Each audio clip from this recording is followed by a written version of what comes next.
Hello students, welcome.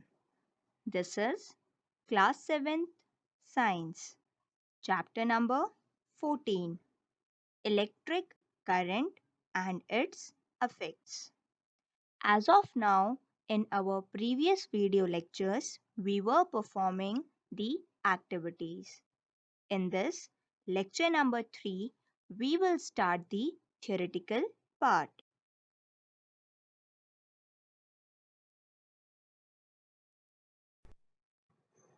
Topics to be covered. Here we will be learning number 1 about electricity, then conductors and insulators. After this, electric circuit, and finally some components of electric circuit.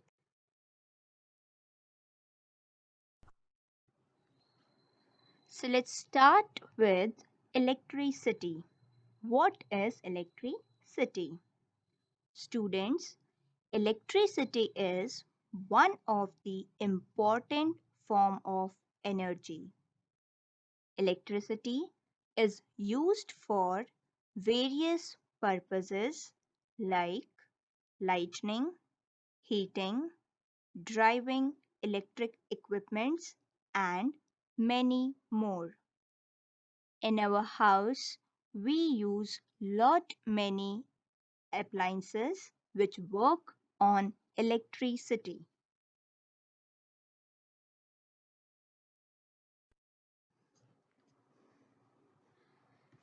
The flow of electric energy, or it is also be called as electricity, is called electric current, which is usually measured in amperes, denoted by capital A.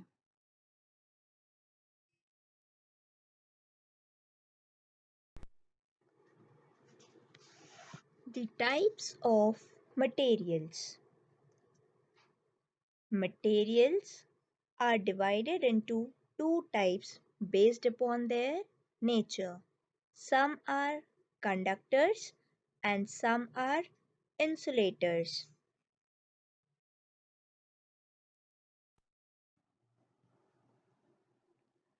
First of all, let's know about conductors. The materials which allow electricity to pass through them are called conductors.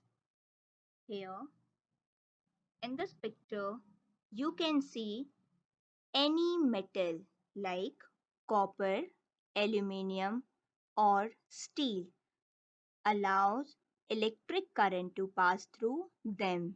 Hence, they all are called conductors.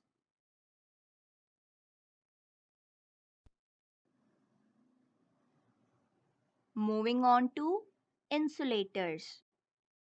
The materials which do not allow electricity to pass through them are called insulators.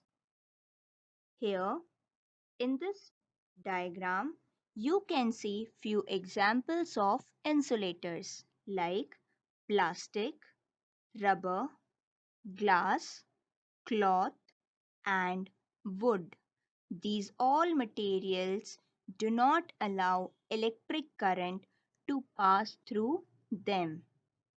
Hence, they are used in protective coatings on wires.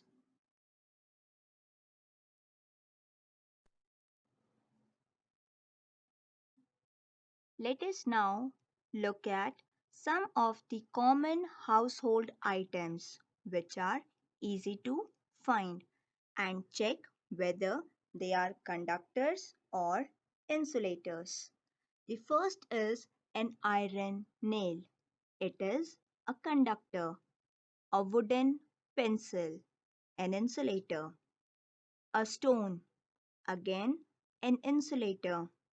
A coin is a conductor. A key, again it's also a conductor. How about a crayon? Yes, it is an insulator.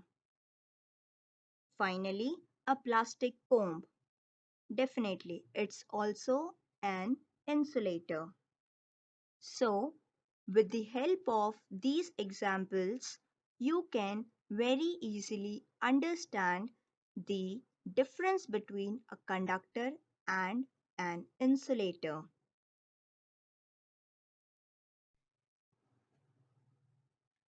Now, let us learn about electric circuit.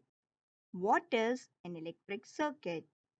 The complete path of wires and electrical components through which electric current flows is called an electric circuit. Basically, it is a closed path in which all the electrical components are attached through wires and electricity or electric current can easily flow through it.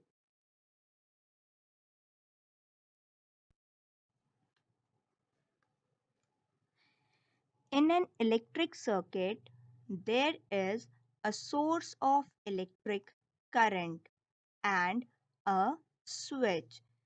Let's look in this diagram. Very easily we can point out that this battery or cell is the source of electric current. This switch allows to close or open the circuit, and the bulb or the light bulb is indicating the electrical appliance. The arrow over here in this diagram represents the direction of flow of electric current. In this diagram, a simple electric circuit is shown. We have here drawn the actual components like bulb, switch and cell.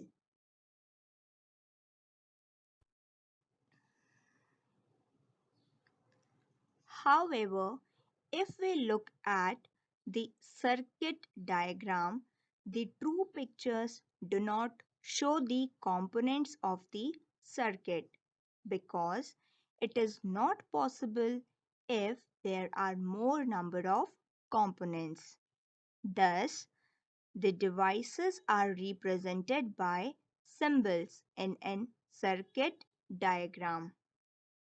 The same connection of the different components which we just saw, let us represent it with the help of the symbols. You can check here that the bulb is represented with the symbol, the switch with two dots and a line connecting these two dots, and a cell with two terminals, positive and negative. This circuit diagram represents the same setup as we just saw.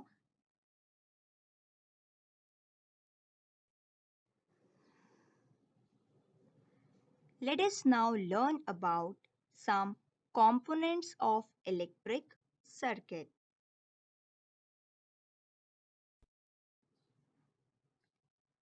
First component, the switch or key. The switch that we use in a circuit is called the key.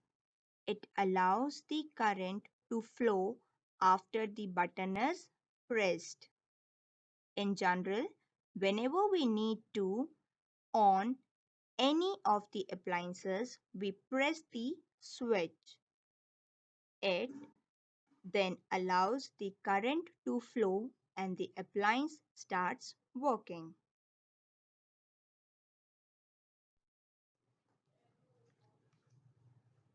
Students, switch is an important component of the circuit and is present in all circuits.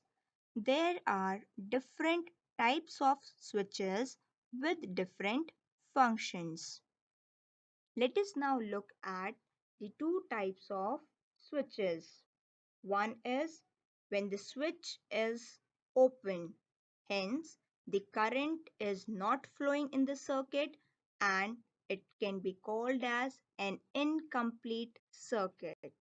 Whereas when the switch is closed, in this circuit, current flows, and this can also be referred as complete circuit.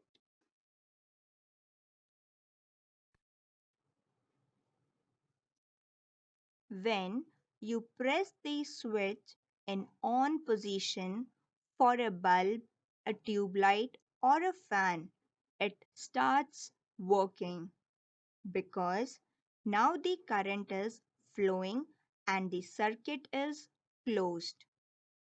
Students, you can check here in these two diagrams. The first one is indicating an open switch. Hence, the bulb is not glowing even if we have a source of energy. Whereas in the second diagram, when the switch is closed, we can see the bulb is working or glowing.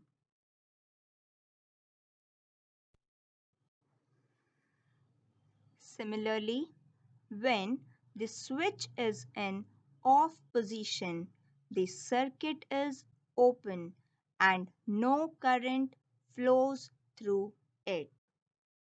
Once again, pay attention at these pictures. In the first picture, the switch is open, hence the bulb is not glowing. Whereas in the second diagram, the switch is closed and we can see the bulb is glowing. When the switch is off, it means that the current is not flowing through this circuit.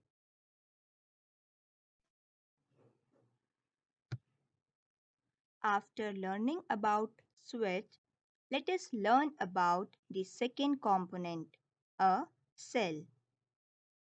A cell is used as a source of an electric current. It converts the stored chemical energy into electrical energy. Students, the shape of cells can vary as per the purpose. Some of them are cylindrical and some in button shape. The cylindrical cells can be used in remote and some of the other chemical devices, whereas the button cells can be used in calculators, watches, etc.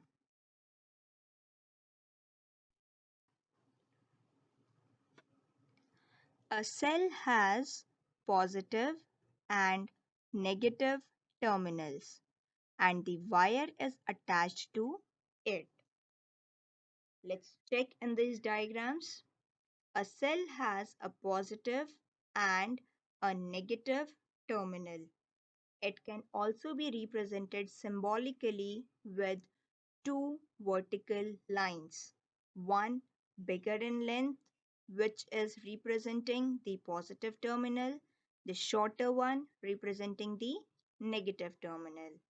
We can check here that the positive and negative terminals are attached to wires and then to the electronic device.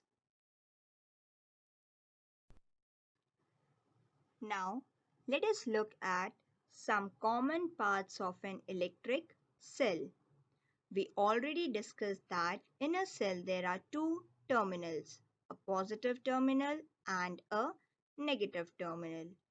Let me also tell you that the top part of a cell is known as metal cap, whereas the bottom part is called as metal disc. Let us now also look what all chemical compounds consist the cell. The anode. Anode is the negative terminal. The anode is made up of zinc inner case, whereas cathode means the positive terminal is made up of graphite rod. Along with it, there is a paste of manganese oxide, ammonium chloride and carbon which is present inside the cell. These chemicals store chemical energy in them, which is converted into electrical energy.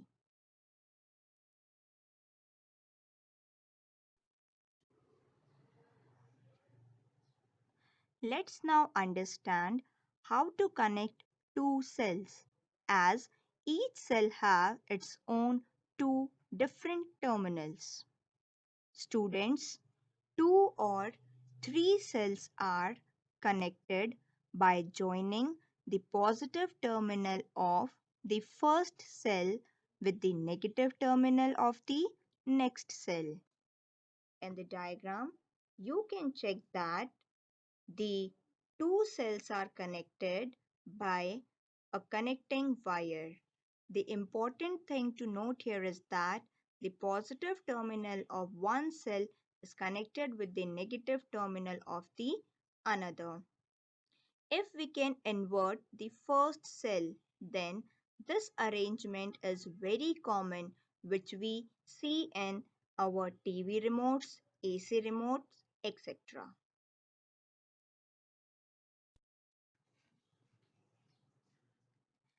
Cell, as we just discussed, is a source of energy. In the same way, the third component, that is battery, is also a source of energy in an electric circuit. Battery is a combination of two or more than two cells which are joined together. As there are two terminals in a cell, same way two terminals are there in the battery. We just read that it is a combination of two or more cells. Hence, the symbol will also have combination of cells to represent the symbol of battery. Here, in this battery, the broader top is the positive terminal and the narrow top is the negative terminal. In a battery, both the terminals appear on the same side.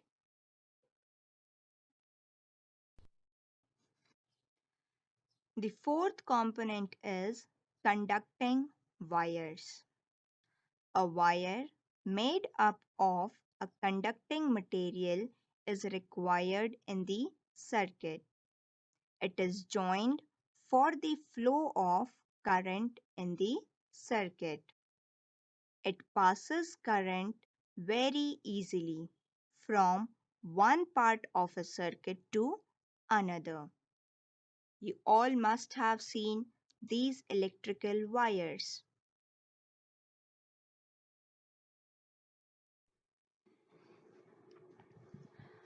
You must have seen different coatings over the conducting wires. The coatings may vary in the colors. Students, let us now briefly look at the significance of these colors. In our electrical circuit, we have three types of wires: earth, live, and neutral. Once again, earth, live, and neutral. In old times, the colors for earth wire was green, for live wire red, for neutral wire it was black.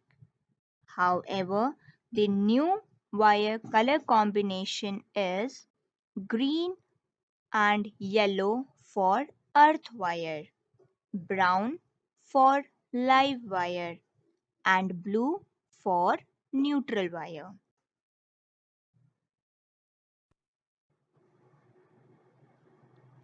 Component 5: Devices or appliances.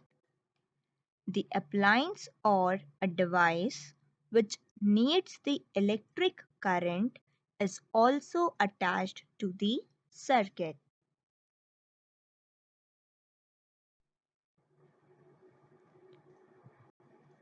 It could be a bulb or a motor or a heater. In the diagrams below, you can see some of the common household appliances.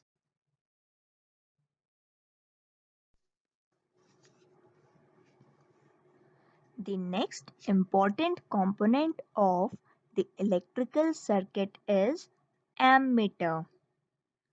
An ammeter is attached to the electric circuit to measure the amount of current flowing in the circuit.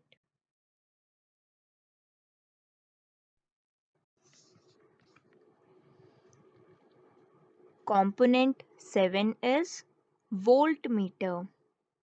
The voltmeter attached to the circuit is used for measuring the voltage or the potential difference in the circuit. Here, the symbol for voltmeter is also shown. Inside the circle, we have written capital V.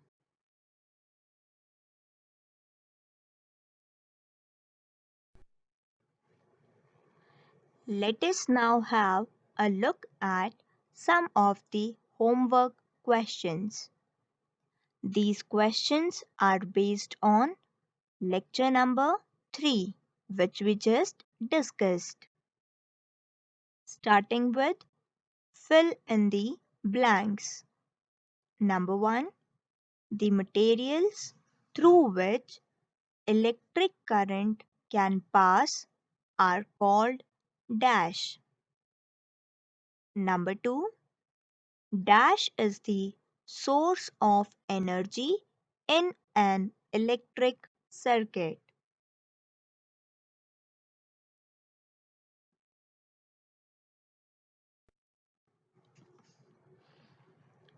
Moving on to multiple choice questions. Question number 3. The device which measures the amount of current flowing in the circuit is option A, switch, option B, voltmeter, option C, ammeter, option D, battery. Question number 4. The unit to measure electric current is option A, joules, option B, kilogram, option C, ampere, option D, Newton. Students, be careful while choosing the most appropriate option.